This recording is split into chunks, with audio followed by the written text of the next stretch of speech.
On today's show, the Capitals win again, but how did Philly make the game much closer than it should have been?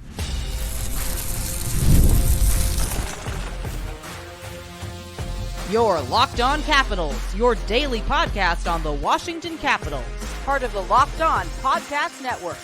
Your team every day. Well, hello and welcome into this edition of Locked On Capitals. I'm so glad you decided to join me today. As always, this podcast is free and available on all the major platforms, including the SiriusXM app and on YouTube. And I want to thank you for making this your first listen each and every day. My name is Dan Holme. I've covered the Capitals for the last 3 seasons for Locked On and various other outlets before that. I'm also the host of the weekly show called The Capitals Minutecast, available wherever you find your podcasts. You can find me on Twitter. It's at DanCaps218. You can find the show on Twitter. It's at Locked On Caps. And the best way that you can help grow the show is to subscribe to Locked On Capitals on YouTube and comment anything down below. Today's episode is brought to you by our friends at Game Time. Download the Game Time app, create an account, and use code LOCKEDONNHL for $20 off your first purchase. So in this edition of Locked On Capitals, we talk about how the Caps keep rolling and they win the second game of the back-to-back against the Flyers. But ultimately, how did the Flyers make it a much closer game than it should have been? My biggest takeaway from the game, the Capitals 6, Flyers 3. The Caps have won 5 straight and swept the home and home with Philadelphia after letting the Flyers get within a goal early in the third period. Logan Thompson was excellent in net with 26 saves. The Capitals showcased a dominant performance, particularly from Connor McMichael and Nic Dowd, highlighting their offensive depth as they secured a significant victory over the Flyers. Despite the Flyers' spirited efforts, particularly from rookies like Matvei, Michkov, and Owen Tippett, they struggled defensively and extended their losing streak to 6 games. The Capitals' ability to capitalize on scoring opportunities and maintain momentum throughout the series underscores their role as strong contenders moving forward. And I think proving a lot of different people around the NHL wrong. And that's what I'll talk about tonight.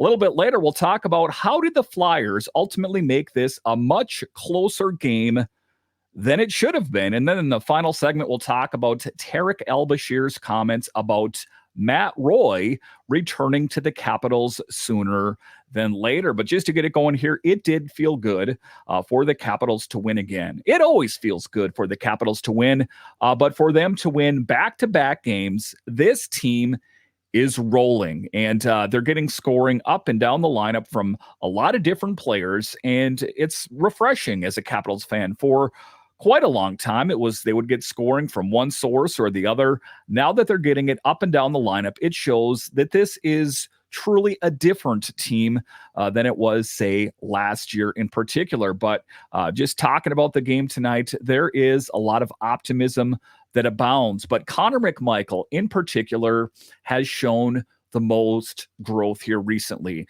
And I'm just going to go ahead and say this entire season, but putting up 2 goals tonight definitely shows what kind of player he's turned into, and ultimately why I think it was a good idea that former GM Brian McClellan didn't decide to trade him, as there was talk out there at one point last summer around the draft of trading Connor McMichael and some other players for Rutger McGroarty.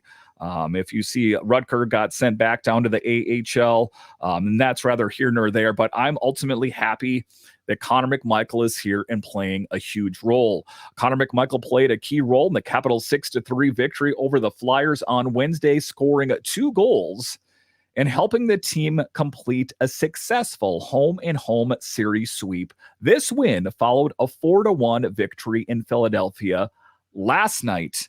And, it's one of the things out there, it's just like, just being a Capitals fan or a fan of sports teams in general, like, this is going really well for this team, but how long can it continue to keep going forward? And, I talk, to my friends about the Capitals and that kind of thing, and they're like, well, you guys got lucky. You were playing the Flyers. And I'm quick to point out it's not just the easy teams. This Capital has killed it against some big opponents, like I talked about yesterday against Dallas, the Golden Knights, the New Jersey Devils, that regardless of what the teams are made of, the Capitals, this year's Capitals team, they seem to find a way to rise to the challenge. Talking about other highlights from the game, the opening goal came at 4:50 of the first period when Raddysh deflected McElrath's point shot past Fedotov for his second goal of the season, setting the tone for a productive night for the Caps. Washington scored 3 times on 4 shots to begin the second period, taking a 4-0 lead. And ultimately, how did the Flyers make it much closer than they should have? I'll talk about that a little bit later in the show, but quite an evening. And the fourth line has shown up to be huge for the Caps. I'm talking Dowd, I'm talking Raddysh, Duhaime. There was points that I thought Duhaime was going to drop the mitts with Matvei Michkov. I would have liked that. The young punk wants to step up and get a piece of this, then I'm about to do it. And I think that when you take a look at Duhaime, he definitely showed some restraint. And I think that, he's a bit of a tough guy as well. But that was just emotions were boiling over, I think, for both teams. And especially when you're playing back-to-back games, I think that bad blood runs deep, in particular for the Flyers, as they cannot find a way to win games, and they lost back-to-back games versus the Capitals. But Nic Dowd, who has been absolutely huge, Nic Dowd was one of the key figures on the Capitals last summer that all the insiders said would be on the move. Well, he's still on the Capitals right now. I guess I don't know what the future holds, but if we remember at the trade deadline, I guess it was when Frank Seravalli and Elliot Friedman said that Nic Dowd will be on the move on the trade deadline. He's still here, so I'm loving that whole thing. Dowd atoned for an earlier holding penalty by wiring a sharp wrist shot from the high slot past Fedotov. McMichael converted a breakaway at 4:04 of the second period before deflecting defenseman TVR shot for his third goal of the season. And, that's what I'm talking about. McMichael, Dowd, and even if we take a look at what Dylan McElrath has done for this team, it's the making of a perfect storm, or a perfect story, if you will, that this Capitals team continues to find a way to win up and down the lineup. And, it was a physical event, to be sure. There was a point where I thought that Pierre-Luc Dubois was going to get into a fight, and Tom Wilson had to skate over and kind of break it up a little bit. But that's what's to be expected. And there is a bad blood that goes between the Flyers and the Capitals for years, really. In particular, last spring when the Capitals won in the final game to take them to the playoffs. I think that is what left a sour taste in the mouth of John Tortorella and the Flyers. But all things considered, that bad blood has gone back and forth for years. And I kind of like to stoke that fire, especially since the Capitals are that much better this season. But talking about going forward, Capital contributions, Nic Dowd added to the score with a goal, marking his second in as many. Taylor Raddysh also contributed, while PLD and captain Alex Ovechkin scored into an empty net late in the third period. So Pierre-Luc Dubois, I guess it's safe enough to say off the schneid. But we're far enough into the season that I can say PLD got off the schneid and found a way to find the back of the net, albeit an empty netter. I'll take him how I can get him. And Alex Ovechkin, who continues to chip away at that record, trying to catch and pass Wayne Gretzky. Well, he finds the back of the net, an empty net as well. The team showcased strong offensive performances and maintained momentum throughout both games of the series. And what I'm going to summarize both of these games in the regard that they kept their eyes on the ball. They kept the pedal to the metal for the most part. There was definitely a part of this game this evening, Wednesday evening, where that wheel started to wobble, and it started to wobble even more. And you know what happens after that? The wheel falls off. But the Capitals found a way to batten down the hatches, and they found a way to overcome. They didn't let that big onslaught, that big push by the Flyers derail their efforts. In tonight's matchup, Dubois recorded 2 assists, supported by defenseman Dylan McElrath and Rasmus Sandin. Logan Thompson made 26 saves, helping the Capitals secure their 5th consecutive victory. High fives to everyone that's listening to this podcast or watching it on YouTube. Come on, if you're in your car right now, go ahead and high five your steering wheel. There is a lot to love for this team. And, I want to really kind of do donuts in the parking lot about this. I don't want to be humble about this. I want to make a big fanfare about it. Because there is a lot of people out there that said this year's Capitals team is not going to be very good. I'm sorry, Dan. I know you host a show for the Capitals. I don't know how to tell you. They're not going to be very good. That is what a lot of the hosts from Locked On shows around the Metro said. They all picked the teams that thought they would not make it to the playoffs this year. Every single one of them pick the Capitals as not making it to the playoffs. And the joke's on them as their teams, as I record this right now, except for the Rangers. There was just 4 shows I was up against. They're below the Capitals in the rankings. So I don't know how it's all going to play out, but you should have never doubted the Capitals. As you know, they have a lot in store going forward. And I think that they do. I know that they have a game coming up against the Lightning, who historically the Lightning have been a very good team. But that's what I want. We're at the point of the season where I want to face big competition to see what this team has in the tank. We took on 2 easy games rather, against the Flyers. I want to put this team in its paces again. And I think that the Lightning will be that, but we've also seen that, like I said, against Dallas, against the Golden Knights. That will be the true litmus test of this team, is how do they answer the bell on the biggest stage. From what I've seen thus far, I think it looks real promising. And again, like I said, this weekend will definitely be a test of this team yet again. All right, so coming up here after the break, we'll talk about how did the Flyers ultimately make it as close as they did. I'll discuss straight ahead.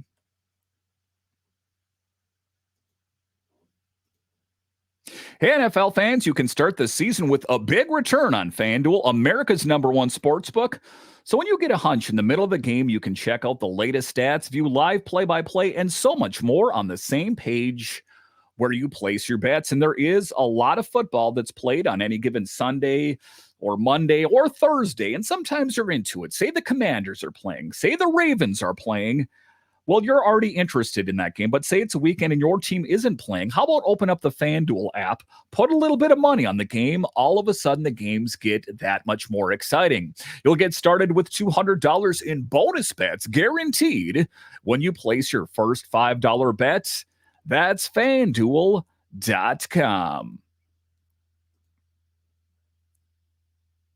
All right, welcome back into this edition of Locked On Capitals, part of the Locked On Podcast Network, your team every day. So this game tonight, I thought was going to be, wow, this is just going to be a steamrolling of this Philadelphia Flyers team. This is going to be really something to talk about in the podcast tonight, as the Capitals are going to blank the Flyers, or they're going to score 1 or 2 goals. The Flyers made it closer at points in this game than they should have, that the Capitals should have allowed. I know the Flyers ultimately wanted to stage a comeback, but it wasn't in the cards, as the Capitals had that pushback, that tenacity that said, you're not going to do it. Not in our barn tonight. We already sullied the Wells Fargo arena. You're not going to come here and do that to us. So the Capitals kept steamrolling. But ultimately, how did they attempt to stage a comeback? For the Flyers, rookies Matvei, Michkov, and Owen Tippett had notable performances with a goal and assist each. And Matvei Michkov, of course, as we remember, was one of the players that I thought a couple summers ago could have been drafted by the Capitals. As we found out, that was Ryan Leonard in that year. And all things considered, I'm happy that the Capitals have Ryan Leonard on the team. But Matvei Michkov would also have been an intriguing player, a very young man out there on the ice for a Flyers team that doesn't have a whole lot to lose. They are trying to find an identity, and you can see that John Tortorella is looking more and more frustrated year after year. I don't know why he tries to take on these reclamation projects. I see what he did with the Columbus Blue Jackets and various other teams. I know he's had history with the Rangers, of course, an illustrious team. But to go to the Flyers, they really must have put a lot of sweeteners in that. Or, John Tortorella must have been very thirsty to take on another coaching job because, I think that there's the makings of a great team in Philadelphia. I don't think it's going to be this year. And now watch, they're going to go on a heater, and I don't want to hear about it. But I really don't think that's reality this year. But, much like I talk about the Sabres, they have, some young talent that I think in time is going to make that team really, really good. And I'm talking about Matvei Michkov. I'm talking about Owen Tippett, those kind of players that I think that they will be a team to be reckoned with. Will Tort still be behind the bench? That I don't know. One of the things I know about Tortorella, and before I talk about him any further, I respect the man immensely. I think he's a very passionate coach. I think that he ruffles feathers, and sometimes if you're a player or you're the press, he doesn't really care about your feelings. He just says what he feels. Whether you like that or not, that is what's on his mind. And I think that's what is endearing. And also the fact that he gets results most of the time. I often equate building a deck and hiring a contractor, but saying, hey, I'm going to need that hammer. Give me that drill and those fasteners too. But hey, I'm paying you to build me a deck. So I don't want to hear excuses. Just get it done. I think that John Tortorella is in a similar position where he's trying to put together a team, and he's got some good pieces. He's got some good lumber. He has got a nice level and a circular saw, but he doesn't have the complete package. Like the carpenter that doesn't have everything, he doesn't have the complete package. I think that, just from a 30,000-foot view, I think the Flyers could use some more experienced talent as well. I think they kind of went full in on changing the identity of this team. There are still some veterans on this team, to be sure, but you're starting to see some of that young talent come into focus, primarily Michkov and Owen Tippett. Defenseman Jamie Drysdale contributed 2 assists, and goaltender Ivan Fedotov made 20 saves. Despite their efforts, the Flyers suffered their 6th straight loss and are 5-1. And what is coming up in my mind's eye is the agony of defeat from ABC's Worldwide Sports. Used to see that on Sunday and Saturday afternoons where the guy went down the ski jump and just crashed in a horrible affair. That is what reminds me of the Flyers this season, is the agony of defeat. That is definitely what they're going through. And you have to be a Hardy fan at the end of the day to want to watch that. If that was the Capitals this year, I'm here to tell you, it would be a long season. That is for sure. The good thing about the Flyers in any event is that better days have to lie ahead.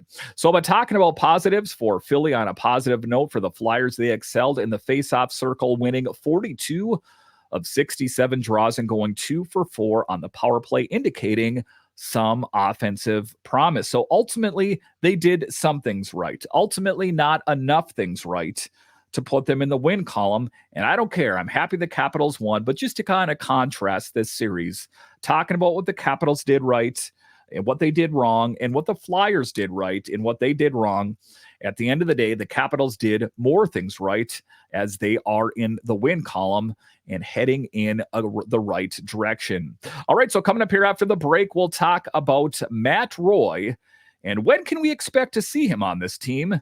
I'll discuss straight ahead.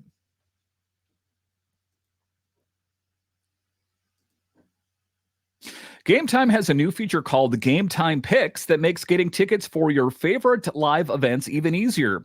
Game Time Picks filters out the fluff to show you only incredible deals on great seats, so you don't have to waste time searching through thousands of tickets. And that is one of the things that frustrates me to no end, is to finally find the tickets to my favorite concert, my favorite sporting event, but not know what is the view going to be like from where I'm sitting.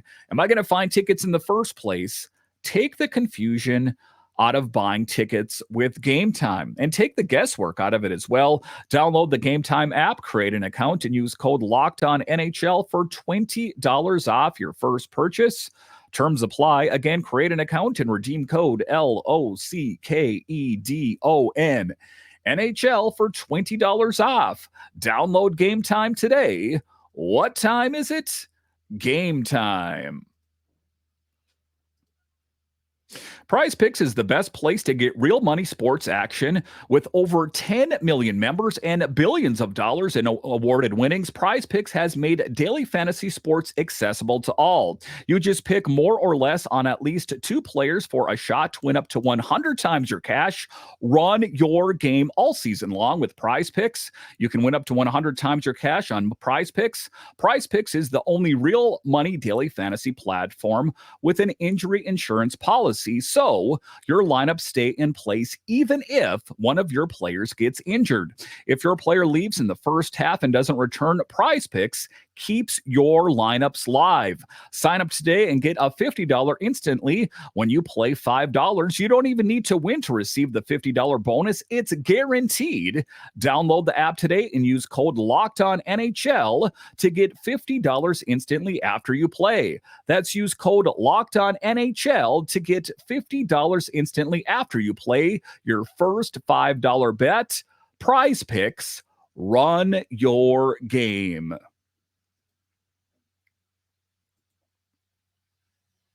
All right, welcome back into this edition of Locked On Capitals, part of the Locked On Podcast Network. It is your team. It is every day talking about some good news. A juicy morsel that was inserted into the broadcast tonight was by Tarek El-Bashir from Monumental Sports, longtime Capitals insider, said that expect to see the return of Matt Roy very soon. And that's exciting. I'm glad that we have been given the opportunity to take a look at Dylan McIlrath and all that his talent and what he provides to this team. But I think the Capitals' posture will be better served with Matt Roy in the lineup, so he can alleviate some of that pressure off John Carlson, so he's not having to play so many minutes, routinely 25 to 30 minutes a night, and have Dylan McIlrath on reserve. So if you need to crack a can of McIlrath, he's ready to go. But Matt Roy, he was that big player that is on the Capitals for the next 6 years. And ultimately, what is that going to mean for the Capitals and the blue line with his return? I think that it can only go up from here. But Tarek El-Bashir provided an update on Capitals defenseman Matt Roy's recovery during the game tonight. Between the Flyers, Roy, who has been out since suffering a lower body injury in the season opener, has recently started skating on his own. El-Bashir noted that he might be close to rejoining his teammates for practice, so edging in the right direction. And that was a very discouraging moment when he got injured in the first game. I'm like, is this really how this season is going to start? And well, that is how it started. While it seems unlikely that he will make the trip to Tampa for the Saturday game, there's a possibility he could be available for the upcoming 3-game homestand afterwards. This news gives hope for Roy's swift return to the lineup. So promising news. And like I said, I think that Dylan McIlrath has stepped up admirably and played a huge role with this team. But to take a look back on his injury and how did we get right here? Roy was sidelined just 8:39 into the Caps' debut against the Devils, leading to his absence in subsequent practices and day-to-day designation from the team. Head coach Spencer Carberry indicated that Roy would be out for a decent amount of time. That was the initial word, and that is why it was kind of doom and gloom in one part for me. And then the other hand, I'm thinking this is going to be an excellent opportunity to see Matt Roy. Talking about his contract and preseason partnership, the 29-year-old defenseman signed a 6-year, $34.5 million contract with the Caps this summer. During the preseason, he partnered with Martin Faravari on the second defensive pairing until his injury occurred. So again, a guy of Matt Roy's talent, of his ilk, I think will only help the Capitals play that much better. And don't despair. I'm telling myself, looking in the mirror as well, don't despair, Dan, is that we'll still have Dylan McIlrath on the team. He just probably will take on a role that's maybe more suited for him. Just considering his age, he's not old, but I think that, Matt Roy, everything in life, it's about standings or ratings or qualifications. And if you take a look and you were to size them up, I think that Dylan McElrath fits a different kind of role than Matt Roy plays. But if you're talking about just a standout stout defenseman, I think that Matt Roy is better in that regard. Where Dylan McElrath stands out with his physicality and that physical flair, that's another thing. So two good players, but good in different ways. And I think that the good that Matt Roy brings to this team will ultimately serve this team better, at least on a night in and night out basis. In Roy's absence, Dylan McElrath has stepped up alongside Faravari on defense. So Roy has missed 5 games, a notable increase compared to his one missed over the last 2 seasons with the Kings. And so what does all this mean? In his absence is a dependence on John Carlson. In light of Roy's injury, the Caps have relied heavily on alternate captain John Carlson, who has been logging significant minutes on the right side of defense, averaging over 26 minutes per game. Prior to Wednesday night's match, he ranked 3rd in the NHL for ice time at 26:20. Let's do the right thing, Capitals. Let's get someone out there that's going to alleviate some of that pressure. And I know that the reason that they keep going back to John Carlson is that he's reliable, he's steady, he doesn't falter, he doesn't fail. You ultimately know what you have out on the ice on any given day when he's out there. And I think that, Chychrun has taken on a bigger role, and other players in previous years have tried to take on a bigger role. But John Carlson is that steady Eddie that you know what you have. I think that Matt Roy has some of that as well. I think that at the end of the day, it's going to help John Carlson. It'll help the Capitals, and it'll help Matt Roy. All right, once again, I want to thank you for joining me on this edition of Locked On Capitals, your only daily year-round podcast covering the Washington Capitals. And I want to thank all of you that listen on the audio side and watch this on YouTube. You are what makes this show successful. All right. Once again, I want to thank you for joining me on this edition of Locked On Capitals, part of the Locked On Podcast Network, your team every day. My name is Dan Holme, and I'll talk to you again next time.